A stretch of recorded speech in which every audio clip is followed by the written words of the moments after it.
Max's life turned upside down when he received an unexpected call from a friend one night. He wasn't ready to learn that his boss and wife had met while he was at work. "I saw her hug your boss," Max's friend recalled. Before we continue, please take some time to subscribe to Dailydose, like and share this video with your friends. It might brighten their day and inspire them to do good. Also keep watching because an important lesson awaits at the end of the video. Money, money, money. Max shrugged his shoulders while yelling at his wife, "Linda, that's all you care about." "No, Max." Linda looked into his eyes. "I want you to work so you can live a better life, not because I need your money." "Oh, please," Max sneered. "I know you're constantly pushing me to make more money so you can have a lavish lifestyle. You don't care about me." Whenever Linda would remind Max about his responsibilities, he would gaslight her, accusing her of being greedy for his earnings. After all, it's hard to accept one's own shortcomings. It was so much easier to just switch topics and accuse his wife instead. "I don't care about you?" "That's convenient." Linda frowned. "The question is whether you care about me, our lives, or at least our house, for goodness sake. I've asked you 1,000,000 times to fix the leaking pipe in the bathroom, but you don't bother moving from your couch.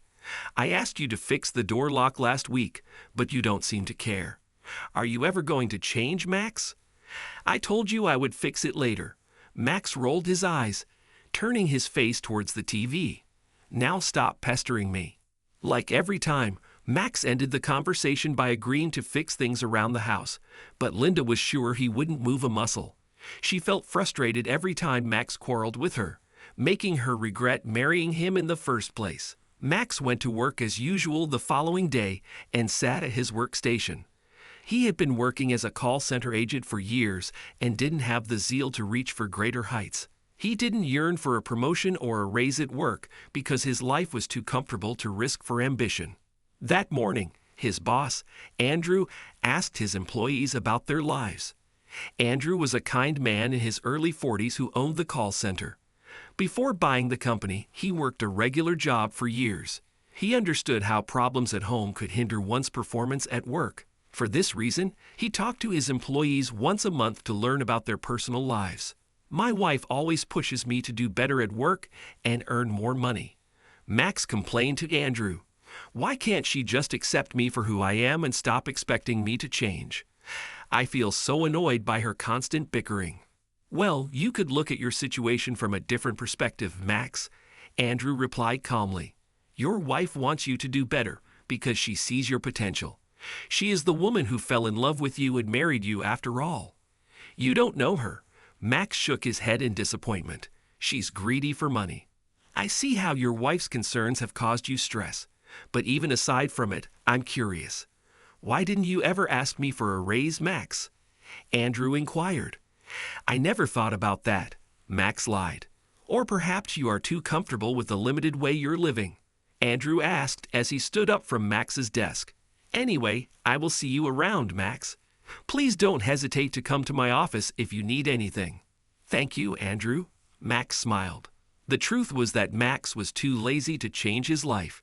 He didn't want to make an effort to get a raise at work or look after his house as his wife wanted. He was content with having no mental or professional growth in his life, unaware that his careless attitude would soon turn his life upside down. A month later, "I've taken the day off today," Linda told her husband at the breakfast table. "I'll clean the house, and I need you to come home early to fix the leaking pipe and a few other things." "Okay," Max said while his eyes were still glued to his phone. "I will try to return home early." Soon after finishing his breakfast, Max left home for work. Once he reached his office, he began thinking of an excuse to avoid going home early. What should I tell her? He wondered as he pressed the power button on his laptop. Just then, he saw Andrew walk through the entrance, and an idea struck him. "He's going to help me stay at work today," Max thought. A few minutes later, Max entered Andrew's cabin and told him he had something important to discuss. "I want to improve my performance at work," Max lied. "So I was wondering if I could work a few extra hours tonight besides my regular shift." "Are you sure you can work for so many hours in a row?" Andrew raised his eyebrows. "I would be more than happy to let you work overtime, Max." Yes, Andrew, Max replied sternly. I'm ready to put in the time. Well, that's great, Andrew smiled. I love your newfound enthusiasm. Keep it up. Thank you, Max said before leaving Andrew's office. He went back to his desk and called Linda. Honey, I'm sorry, but I can't come home early, he lied. Andrew asked me to stay back tonight because he has to go home to look after his mother. What happened to her? Linda asked. Oh, I don't know. She's unwell. Max lied again. I told him I had to return home early, but he didn't allow me. I'm so sorry, Linda. It's okay, Linda replied hesitantly. I'll see you later then. Take care. Yes. Max raised his fist in victory and smiled, unaware he would soon regret it. Max stayed in the office the entire night after most of his colleagues went home. He sat at his desk, working a little, but mostly whiling away time. He couldn't care less about how his wife would manage to clean the house alone. Max struggled to keep his eyes open after being at his desk for 16 hours. He had almost fallen asleep when he suddenly felt his phone buzz on the table. He raised his head and squinted his eyes at the phone screen. Hello, Max answered the call in a groggy voice. Hey, Max, one of his friends exclaimed on the other end. Where are you, man? I'm at work. Why? Max asked, trying to rub his eyes open. I guessed you weren't at home when I saw Linda hug that man, Max's friend replied. Kinda what? Max's eyes widened while his heart raced. That guy? Andrew, Max's friend said. He's your boss, right? I saw him leave your house a few hours ago. And I'm sorry, but I saw her hug him before he left. I thought I should let you know, buddy. Max felt a sharp pang of anger run through his body after hearing his friend's words. How could she cheat on me? He scratched his head while glaring at his laptop screen. This is ridiculous. It was almost the end of the night shift when he learned about Andrew visiting his wife. He could have gone home then, but he stayed in the office until his boss arrived. The call center was divided into two buildings, one for the managerial staff and the other for Andrew and his coworkers. Once Andrew was sure his boss had entered the other building, he rushed outside and kicked the glass door, shattering it into pieces. How dare you? Max yelled at his boss. I never thought you'd stoop so low. I can't believe you seduced my wife behind my back. What? Andrew looked at Max in shock. Don't pretend like you don't know anything. Max continued shouting at his boss. You spent the night with my wife when I was at work. It's not what you think, Max, Andrew replied. Please take a seat. Once Max calmed down, Andrew told him he had gone there because Linda had called him. She called me last night and requested that I allow you to go home, Andrew recalled. She told me you had promised to return home early, but you blamed me for not letting you go.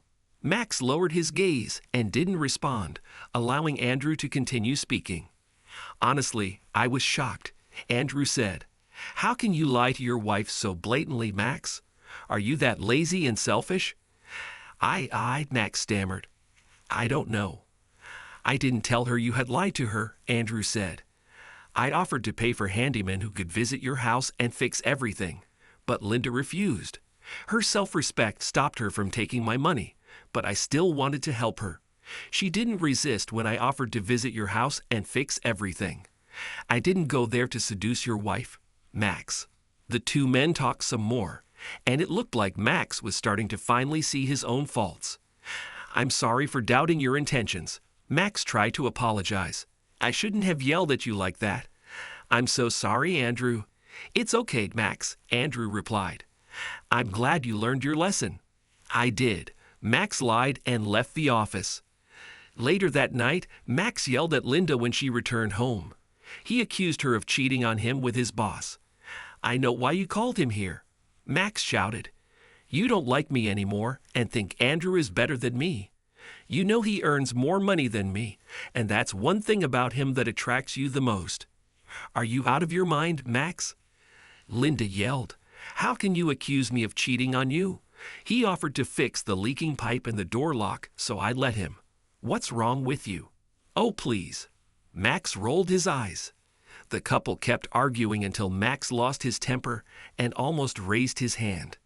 Don't you dare, Linda shouted. Watching her husband lose control was the last straw for her. She immediately packed her clothes and left the house, clueless about where she would spend the night.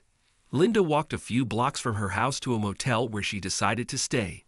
She checked in and left her bags in the road to visit the nearby store.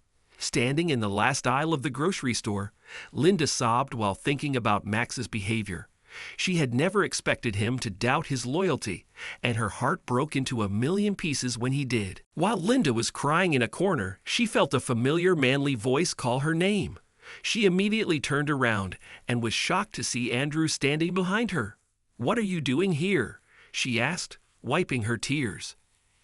"I bought these flowers thinking I would give them to Max, and he'd gift them to you. I even made a dinner reservation for you too so you could catch a break. I thought he wanted me to help him improve his relationship with you," Andrew said. "I guess he doesn't want that now." Then, Andrew gave Linda the flowers and asked if she wanted to go to that fancy dinner anyway. "It will help you distract your mind," he said. "Sure." Linda agreed and followed Andrew. A few weeks later, Linda finally took a stand. She divorced Max because she knew he would never change. The couple parted ways, unaware that Linda was pregnant. Soon after their divorce, Andrew grew close to Linda and revealed his new feelings for her. "I'm in love with you. I care about you, and I promise I wouldn't hurt you like Max," he said. After thinking for a few days, Linda finally reciprocated his feelings with her own. When she thought everything was sorted, fate surprised her with a positive pregnancy test. Linda was shocked to learn that she was pregnant with Max's baby, but she didn't know how Andrew would react. To her surprise, he told her to keep the baby and allowed Max to visit them after the child's birth. Andrew had foreseen how Max would change after his child's birth. Once Max held his baby in his arms, he realized how important it was for him to act responsibly. Becoming a father made him change his lifestyle and aim for the best in his professional life. A few years later, Max was working a better job and wasn't the lazy person he used to be. He also married a woman and had a kid, but he could never forget the lesson Andrew and Linda had taught him. "Thank you for making me realize my mistake," Max told Andrew and Linda. "I understood one thing. If you are not there for your loved one, someone else will replace you. I regret being a bad husband to Linda, but I am happy she found someone who treats her right."